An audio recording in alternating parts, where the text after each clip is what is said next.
Let's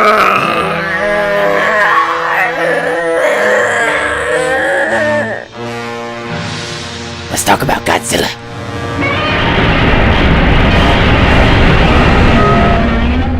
Good morning, afternoon, or evening, everybody. How's it going? Thanks for coming over here. Glad to have you. Good to see ya. Handshakes are for nerds. So, I wanted to talk about Godzilla. I intended to make a vlog about it. Robin told me that vlogs are for nerds. Apparently everything is just for nerds, especially things that I want to do. But vlogs are for nerds, so I should make a movie review.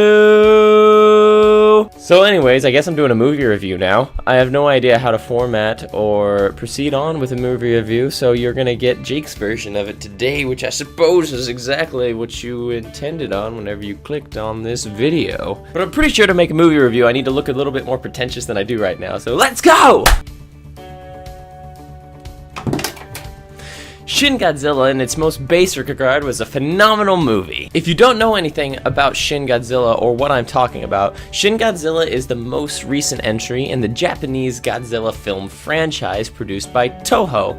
The last movie that they made was Godzilla Final Wars or something along the lines of that in 2004. Now, in case you're watching this later into the future or something like that, the year that we're currently living in is 2016, in the age of dank memes and Donald Trump's potential presidency. It's a really sad time to be alive, but there's a light in the dark, and it's Shin Godzilla. Of course, whenever I heard the film was coming out, I was really excited to go see it. It was coming to America for a brief airing. Of course, I couldn't have imagined how incredibly brief, but Godzilla was being aired in only a few over 100 theaters across America for a single day at a single showtime at most of these. So I looked into it, and we ended up buying tickets in Louisville, which is about 2 hours away from where we live right now, to go see the 7:30 showing of Godzilla. You can tell that I don't talk very often. The reason I was so excited to go see it is because I feel like the Japanese Godzilla movies offer something that an American movie couldn't. They're filmed in such a different and such a unique way. Sometimes it can be seen as tedious or boring, maybe, but at the same time, they feel so raw and just so real sometimes. It's something I like a lot. If you've ever watched any of the older Godzilla movies, which they vary in quality, no doubt, but I'm pretty sure that they're all fairly entertaining, which is what they're meant to be. I mean, who can get tired of watching Godzilla stumble into a pagoda and pick a fight with it like he has the attitude of a roided out bodybuilder? It's amazing. Look at him. That pagoda didn't even see him coming. That pagoda didn't even know what hit it, except it did, because it was Godzilla. We drive to Louisville, and we spend a wonderful day driving around arguing about directions and traffic signs and poor GPS signals. Time finally comes. It's 7:30. We go to the theater. Robin's afraid that the theater will be packed because we get there only half an hour early. We get in, print our tickets, give them to the handicapped guy that tears them in half. He tells us to go to the wrong theater. We figure out which one's the right theater. We head over there. We go in. Hardly anybody in the place. We've got our select seats. But of course, by the time the show started, it had filled up a little bit more. Now, I know I told you guys at the beginning of this that there was going to be a review, but at this point I've, breathed a little more personality into it, and I'm pretty much just telling you the story of how I went to see Godzilla. But from here on out, I'm probably actually going to be talking about the movie. If you just came here to decide whether you should or should not watch it, go watch it! It's a no-brainer. If you're thinking about doing it, you should probably do it. Now, don't take that out of context. Don't use that in every area of your life, okay? If you're thinking about assaulting someone or doing something to them without their consent, then that's probably something you should give a second thought, or just not do, for that matter. Just put it out of your mind. Don't do that. But if you're thinking about seeing Godzilla, always.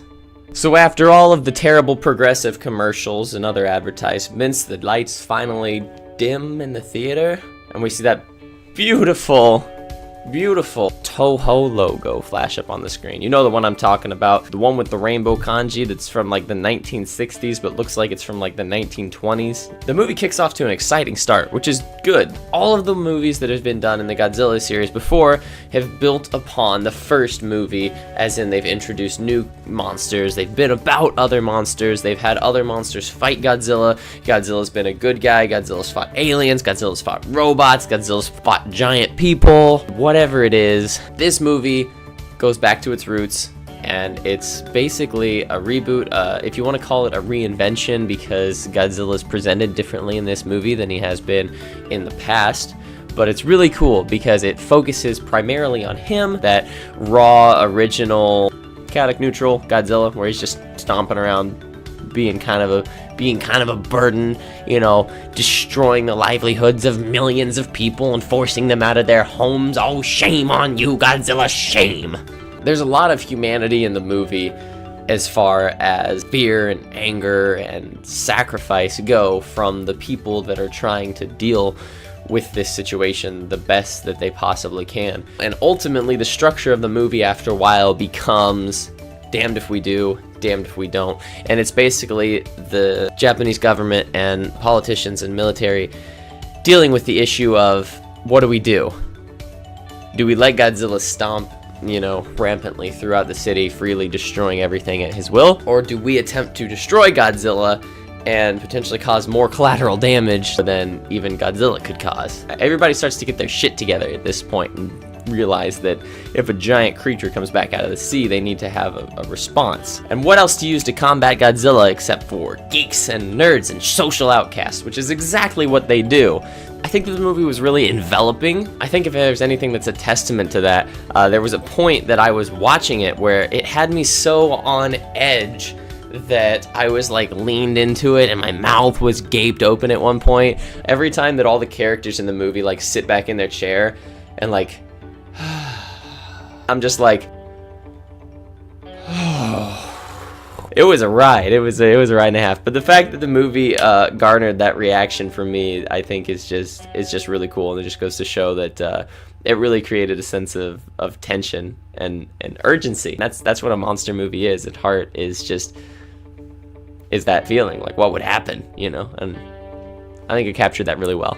It was really long, which was crazy. The movie was like 2.5 hours long, and if you know me, you know that I have to pee a lot because I drink a ton. So literally I walked in the movie with a bottle of water and a Monster, and I guzzled both of those down halfway into the movie. And it was funny because whenever I was going to the bathroom, a guy walks up in the stall next to me and gets done first. As he's walking out, he's like, I don't know what you're watching, but I really hope Godzilla starts stomping on some shit soon. And you can tell that he's really impatient with the pace at which the movie is building tension and atmosphere. And of course, I'm just like, yeah, me too. And he's like, oh, you're watching Godzilla too? And then he just reiterates himself, and he's like, man, he needs to start blowing some shit up. And I'm like, yeah, give him time. So if you're really an impatient type or something like that, I don't know, there might not be enough mayhem and havoc in here for you, but trust me, towards the second half of the movie, things escalate very rapidly and just fly off of the deep end. So if we can talk for just a moment visually about the film, it looks absolutely stunning. Godzilla is fairly, what's the word that I'm looking for here? Convincing as far as his presence goes. It really looks like there's a, you know, I don't know how tall he is. He's very, very, very large, 300-foot monster or whatever, rampaging through Tokyo. It's very convincing. It's very cool. The CG's awesome. He's tossing around cars and shit, and you know, the whole movie long. There's this one scene that I really liked where it kind of brings to life his presence and how big he is, where he's stomping through the city, and it zooms in on the roof of some random house, and you see these like shingles like clattering down the roof just while he's walking because of his impact. Which is really, really cool. But all through the movie, it's absolutely gorgeous. And during like the climactic fight scene, whenever, you know, he's inevitably firing his laser, you get to see it just rip through skyscrapers and absolutely shred them. And it's crazy because no matter which way around he swings his head, you just see the beam slicing through glass and metal and just leaving like the red burn mark, and things just crumble and fall apart in the aftermath. It's absolutely incredible. I'm all into destruction porn and everything like that, but I'm not gonna lie, watching certain parts of this Godzilla movie made me feel like guilty, like made me feel bad. You know, whenever you're watching those shows that show clips of people getting hurt for our amusement, and sometimes they go a little bit far and you're like, ooh, I don't know if I can laugh at that one. That was me watching Godzilla sometimes. And this isn't even a movie about reality. It's fictional. So it was really good at conveying that sense.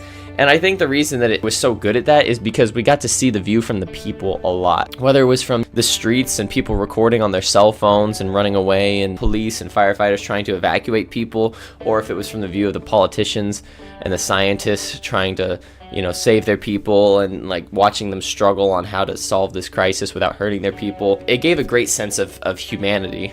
And so seeing Godzilla actually wreak that level of destruction, while it was amazing to watch, also made me feel kind of bad, which was really cool that they could inspire that emotion.